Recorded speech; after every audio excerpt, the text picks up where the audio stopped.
नमस्कार, आप देख रहे हैं हिंदुस्तान मेल न्यूज और आइए रुक करते हैं आज की खबरों की ओर। इंदौर पहुंची सीबीआई की टीम 2 व्यक्तियों को अपने साथ मुंबई लेकर हुए रवाना। लसूड़िया और खजाना क्षेत्र से किया गिरफ्तार। बाणगंगा पर पदस्थ आरक्षक को लोकायुक्त ने रिश्वत लेते रंगे हाथों पकड़ा। मां को बेटे से मिलने के लिए मांगे रुपए। शहर में 51 लाख पौधारोपण पर सुमित्रा ताई ने लिखी चिट्ठी, कहा वृक्षारोपण पर्यावरण के अनुरूप हो। उप मुख्यमंत्री राजेंद्र शुक्ल ने पौधारोपण कार्यक्रम अभियान का किया शुभारंभ। इंदौर में 51 लाख पौधारोपण की पितृ पर्वत से हुई शुरुआत। नगर निगम आयुक्त ने किया जोन 11 का निरीक्षण। स्वच्छता व्यवस्था और रिचार्ज सॉफ्ट की व्यवस्थाओं का किया अवलोकन। कारोबारी को लिंक पर क्लिक कर ओटीपी डालना पड़ा महंगा, बैंक अकाउंट से कटे रुपए। इंदौर में आरटीआई लगाकर जानकारी हासिल करने वाले व्यक्ति ने लगाए भ्रष्टाचार के आरोप। स्कूल ऑफ एक्सीलेंस आई पर उठाए सवाल। इंदौर में एक मां से उसी के बेटे की मांग को पूरी करने के एवज में रिश्वत मांगने वाले बाणगंगा थाने पर पदस्थ आरक्षक को महंगा पड़ा। लोकायुक्त द्वारा 10,000 रुपए की रिश्वत लेते हुए रंगे हाथों गिरफ्तार किया गया। रिश्वत मांगने वाले बाणगंगा थाने पर पदस्थ आरक्षक को लोकायुक्त द्वारा 10,000 रिश्वत लेते हुए पकड़ा गया। पूरे मामले में भ्रष्टाचार अधिनियम के तहत कार्रवाई की गई है। लोकायुक्त डीएसपी प्रवीण बघेल के मुताबिक बाणगंगा थाना क्षेत्र में रहने वाली एक महिला द्वारा पिछले दिनों कलेक्टर कार्यालय में शिकायत की गई थी कि 2021 में सड़क दुर्घटना में उनके पति की मौत हो गई थी। मौत के बाद कुछ समय तक तो वह अपने ससुराल में रही, लेकिन उसके बाद ससुराल में आए दिन होने वाले विवाद के कारण वह अपनी एक बेटी को लेकर मायके चली गई। लेकिन ससुराल पक्ष द्वारा उनका जो एक बेटा था उसे रख लिया गया और मां बेटे दोनों को अलग कर दिया गया, जिसके बाद महिला द्वारा कलेक्टर कार्यालय में शिकायत की गई। कलेक्टर द्वारा पूरे मामले में मल्हारगंज एसडीएम को जांच के आदेश दिए थे, जिसके बाद एसडीएम द्वारा एक आदेश दिया गया कि जो बाणगंगा थाने पर तामील करना था। इस आदेश में तामील को लेकर बाणगंगा थाने पर पदस्थ हरि सिंह गुर्जर द्वारा पहले 20,000 रुपए की रिश्वत मांगी गई थी, लेकिन बाद में 10,000 में पूरा मामला तय हुआ था। महिला द्वारा लोकायुक्त अधिकारियों को शिकायत की गई। अधिकारियों ने जाल बिछाते हुए बाणगंगा थाने पर पदस्थ आरक्षक हरि सिंह गुर्जर को ट्रैक किया और 10,000 की रिश्वत लेते हुए थाने के नजदीक से ही पकड़ लिया। इसके बाद पूरे मामले में भ्रष्टाचार अधिनियम सहित विभिन्न धाराओं में कार्रवाई की गई और एक मां को उसके बेटे से दोबारा से मिलवाया गया है। एसडीएम मल्हारगंज के न्यायालय ने जो है उसकी बच्चे की कस्टडी के लिए बाणगंगा थाने के माध्यम से एक सम्मन जारी किया था और उस सम्मन की तामीली जो है बाणगंगा थाने के माध्यम से होनी थी। उसकी एक कॉपी इनको भी दी गई थी। उस कॉपी को लेकर जब ये बाणगंगा थाने पहुंची तो बाणगंगा के थाने में पहुंचने पर इनका ये जो है आरक्षक हरि सिंह गुर्जर से मुलाकात हुई। तब आरक्षक हरि सिंह गुर्जर द्वारा इनसे रिश्वत उसके संबंध में मांगी गई, जिसकी शिकायत जब इन्होंने पुलिस अधीक्षक लोकायुक्त कार्यालय में की, उसका सत्यापन कराया गया तो हरि सिंह गुर्जर के द्वारा रिश्वत मांगा जाना पाया गया और बातचीत के दौरान 10,000 रुपये रिश्वत लेना तय हुआ। और इसी तारतम्य में आज जो है ट्रैप दल का गठन किया गया और आरक्षक हरि सिंह गुर्जर को थाना परिसर में 10,000 रुपये की रिश्वत राशि लेते हुए रंगे हाथ ट्रैप किया गया है। हरि सिंह गुर्जर के विरुद्ध हम लोग भ्रष्टाचार निवारण अधिनियम की धारा 7 के अंतर्गत अभी कार्रवाई कर रहे हैं। इंदौर के देवी अहिल्याबाई होलकर इंटरनेशनल एयरपोर्ट पर गोल्ड स्मगलिंग के नए केस सामने आ रहे हैं। खाड़ी देशों से स्मगल कर लाए जा रहे हैं सोने की मात्रा लगातार बढ़ रही है। सबसे ज्यादा स्मगलिंग शारजहां और दुबई से आने वाली वीकली फ्लाइट से हो रही है। यह गुरुवार को ही इंदौर आती जाती है। दरअसल इन दोनों ही देशों को सोना इंदौर में मिलने वाले सोने के मुकाबले 8,600 रुपए सस्ता है।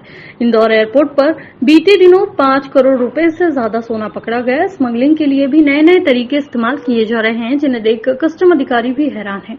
दुबई या विदेश से कोई भी सोना खरीद कर लाता है तो उसे बिल दिखाने के बाद कस्टम ड्यूटी लगती है। कस्टम ड्यूटी सोने के वजन के अनुसार लगती है।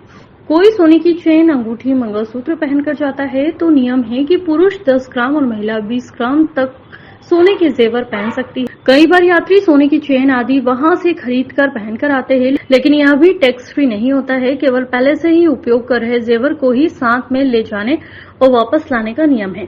खरीदकर और पहनकर लाने पर भी कस्टम विभाग को पुख्ता हो जाता है कि यह जेवर नया है तो इस पर ड्यूटी मांग सकता है। इंदौर में मंत्री कैलाश विजयवर्गीय के 51 लाख पौधारोपण के अभियान को लेकर पूर्व लोकसभा स्पीकर सुमित्रा महाजन ने चिट्ठी लिखी है।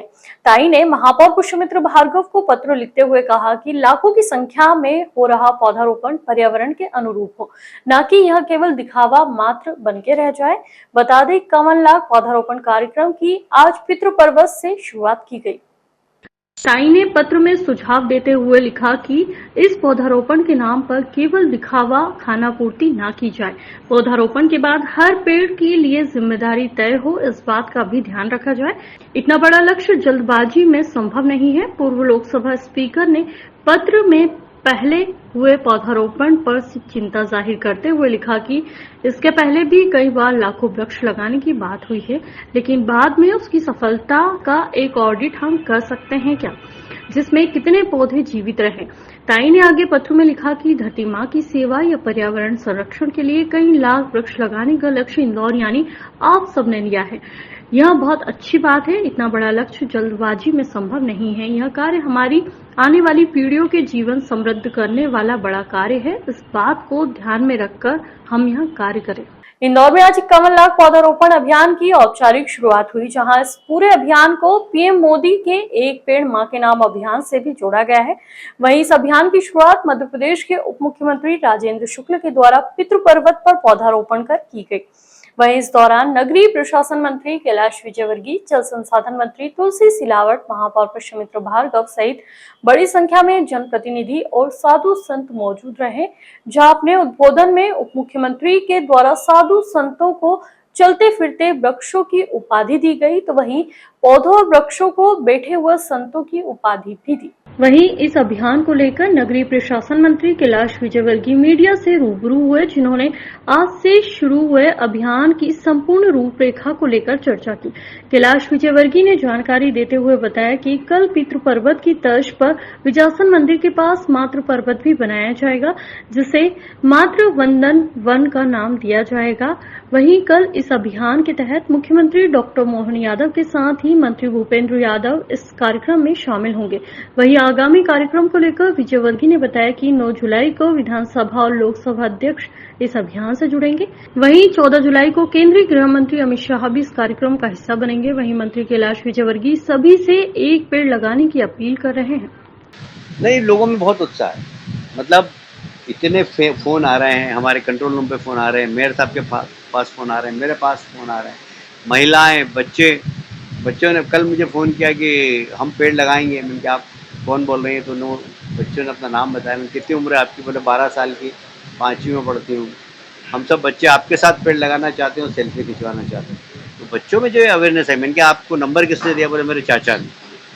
तो बच्चों में ये अवेयरनेस है कि हमें पेड़ लगाना चाहिए, और मुझे लगता है कि ये इंदौर के लिए भी बहुत अच्छा है, प्रदेश के लिए बहुत अच्छा है और देश के लिए बहुत अच्छा है कि मैं, आप पत्रकार है, आपकी खुद की पेड़ लगाने की इच्छा रहेगी। मैं आपसे पूछता हूँ, है कि नहीं आप लोगों की पेड़ लगाने की इच्छा? इंदौर नगर निगम आयुक्त के द्वारा आज जून 11 के अलग अलग स्थान पर दौरा करते हुए पूरे जोन की स्वच्छता व्यवस्था और रिचार्जिंग सॉफ्ट की व्यवस्थाओं को देखा। इसके साथ ही नगर निगम आयुक्त के द्वारा जोन के अलग अलग इलाकों में निरीक्षण करते हुए वहां उद्यानों और फुटपाथों पर किए जाने वाले सुधार कार्यों को लेकर भी निर्देशित किया गया। वहीं लगातार चल रहे निरीक्षण को लेकर नगर निगम में आयुक्त का कहना है कि स्वच्छता व्यवस्था को बनाए रखने के लिए समय समय पर दौरे किए जाते हैं और उसी उद्देश्य से जोन 11 का निरीक्षण किया गया है, जिसमें सफाई व्यवस्था के साथ ही कुछ सुधार कार्यों को लेकर निर्देश दिए गए। साथ ही जोन में मौजूद रिचार्जिंग सॉफ्ट की व्यवस्थाओं को भी देखा और उम्मीद है कि इस बार बारिश में वाटर लेवल को बढ़ाने यह रिचार्जिंग सॉफ्ट काफी महत्वपूर्ण साबित होंगे। देखिए, निरंतर सफाई को बेहतर रखने के लिए अपनी और बाकी जो हमारे कार्य नगर निगम द्वारा किए जा रहे हैं उनकी मॉनिटरिंग के लिए निरंतर सुबह के दौरे होते हैं, और आज सफाई के लिए हम लोगों ने जोन नंबर 11 में विजिट भी की है। साथ ही साथ जो कुछ छोटे मोटे मरम्मत के काम पार्कों में या सड़क के पेवर्स पे उसके निर्देश दिए। हमारे नगर निगम द्वारा सभी पूरे शहर में रिचार्ज शाफ्ट के निर्माण किए जा रहे हैं। पूरे लगभग 100 से ज़्यादा रिचार्ज शाफ्ट अभी लगा दिए गए हैं, और हमने जोन 11 के इसमें रिचार्ज शाफ्ट को भी देखा। बारिश में अच्छा रिजल्ट आ रहा है, इससे ग्राउंड वाटर में इजाफा होगा, हमारा ऐसा मानना है। इस बारिश में उसका अच्छा परिणाम भी देखने को मिल रहा है। इंदौर में पुलिस और साइबर अपराध को रोकने के लिए तमाम अधिकारी कई तरह के जागरूकता अभियान चला रहे हैं, लेकिन बावजूद इसके भी जोन स्तर पर बनी साइबर सेल में साइबर की शिकायतें बढ़ती हुई नजर आ रही है और ऐसे ही एक कारोबारी के साथ साइबर अपराध घटित होने के मामले में शिकायत दर्ज की गई। पूरे मामले में जानकारी देते हुए एडिशनल डीसीपी आलोक शर्मा के मुताबिक राऊ थाना क्षेत्र में रहने वाले आनंद नामक कारोबारी निजी काम से बाहर जा रहे थे कि तभी उन्हें एक मोबाइल नंबर पर फोन आया कि आपके द्वारा जो क्रेडिट कार्ड बनाया गया है उसमें से जो राशि काटी है उसको रिटर्न पाने के लिए आपके पास एक लिंक आएगी। इस लिंक के माध्यम से आपके कटे हुए रुपए आपको वापस मिल जाएंगे। इसके बाद कारोबारी ने प्रयास किया कि लिंक पर क्लिक करने के बाद 2 बार में मिले ओटीपी के माध्यम से कारोबारी बैंक अकाउंट से 49,300 की राशि अचानक से कट गई, जिसके बाद पूरे मामले में साइबर सेल में शिकायत दर्ज कराई गई। पुलिस का कहना है कि नंबर के आधार पर जांच पड़ताल की जा रही है और प्रारंभिक तौर पर जो बैंक अकाउंट में रुपए हस्तांतरित हुए हैं उसे सीज करने का भी प्रयास किया जा रहा है ताकि कारोबारी रुपए वापस दिलाए जा सके। से फ़ोन आया कि आपको जो इंडस बैंक का क्रेडिट कार्ड मिला हुआ है उसमें 999 रुपये चार्ज लग रहा है। इसके बाद आवेदक ने कॉलर से कहा कि क्रेडिट कार्ड तो फ्री है, इसमें चार्ज क्यों लगेगा। तो उन्होंने कहा कि अगर आप चार्ज नहीं देना चाहते हैं तो आपको साइट पर जाकर डीएक्टिवेट करना पड़ेगा।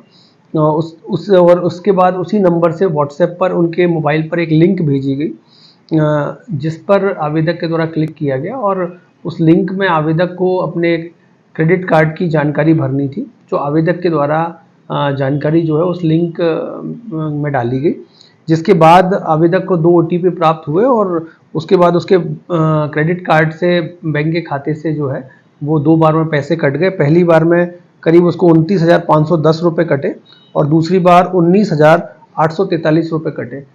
इंदौर में 2 वर्षों तक अथक प्रयास करने के बाद एक आरटीओ निकाल कर भ्रष्टाचार उजागर करने वाले व्यक्ति द्वारा मीडिया से संवाद कर जानकारी उपलब्ध कराई गई। उन्होंने नेत्र जैसी गंभीर बीमारी का इलाज करने वाले कई डॉक्टर्स पर सवाल खड़े करते हुए मीडिया से चर्चा की है और कई तरह के आरोप भी लगाए हैं। पूरे मामले में कमल गोस्वामी नामक व्यक्ति द्वारा मीडिया से चर्चा करते हुए बताया गया कि 2019 में विज्ञप्ति जारी का ड्रीम प्रोजेक्ट को लेकर पलासिया पर स्थित स्कूल एक्सीलेंस ऑफ आई को लेकर उन्होंने सवाल खड़े किए हैं। उनका कहना है कि तमाम नियम कायदों को तात्पर्य रखकर यहां भर्ती की गई है और इसी भ्रष्टाचार को उजागर करते हुए 2 सालों तक कई तरह के प्रयास करते हुए यहां तक कि आरटीआई के माध्यम से उन्होंने भोपाल के अधिकारियों से कई बार चर्चा करने के बाद दस्तावेज जुटाए और उनका कहना है कि अब आने वाले दिनों में देखते हैं कि किस तरह की कार्रवाई इन लोगों पर हो पाती है। 2019 में विज्ञप्ति जारी करके डॉक्टरों की भर्ती के लिए जो ड्रीम प्रोजेक्ट बना है प्रधानमंत्री जी का स्कूल ऑफ एक्सीलेंस फॉर आई पलाशा पे, उस विषय में यहाँ पे विज्ञप्ति जारी हुई तो वहाँ पे डॉक्टरों की जो नियुक्ति की गई उसमें काफी धांधलियां की गई, काफी भ्रष्टाचार किया गया। ऐसा पकड़ा नहीं क्योंकि योग्यता पर मापदंड पर पूरा नहीं उतर पाए, उसके बावजूद भी उनकी नियुक्तियां दी गई। उसमें डॉक्टर नीता जोशी का नाम सर्वप्रथम आता है। उन्होंने डीएनबी किया, एमएस है ही नहीं। उसके बाद जो डीएनबी है होने के बावजूद उनको नियुक्ति दी गई और जो एमएस है उनको नियुक्ति नहीं दी गई। दूसरे जो डॉक्टर हैं वो है टीना अग्रवाल, उनके पब्लिकेशन ही, जबकि 2 पब्लिकेशन विज्ञप्ति में साफ साफ बताया गया था कि होना चाहिए, उनके एक भी पब्लिकेशन नहीं है, उनको नियुक्ति दे दी गई। ये सब जानकारी कहाँ से मिली आपको? मैं आरटीआई के माध्यम से मैंने निकाली है, मेरे पास भाई प्रूफ है। मैं 2 साल से इसके लिए भटक रहा हूँ सत्यता के लिए। पूरे मामले में जानकारी देते हुए एडिशनल डीसीपी राजेश दंडोतिया के मुताबिक मुंबई से सीबीआई की टीम के सदस्य इंदौर आए हुए थे और उनके द्वारा लसूड़िया थाना क्षेत्र से हेमंत अग्रवाल और खरसाना थाना क्षेत्रों में रहने वाले सुनील प्रजापत नामक व्यक्ति को अपने साथ लेकर मुंबई के लिए रवाना हो गई है। उन दोनों ही व्यक्तियों पर आपराधिक प्रकरण दर्ज था, जिसकी सीबीआई की टीम जांच कर रही है। फिलहाल प्रकरण धोखाधड़ी से जुड़ा हुआ बताया जा रहा है।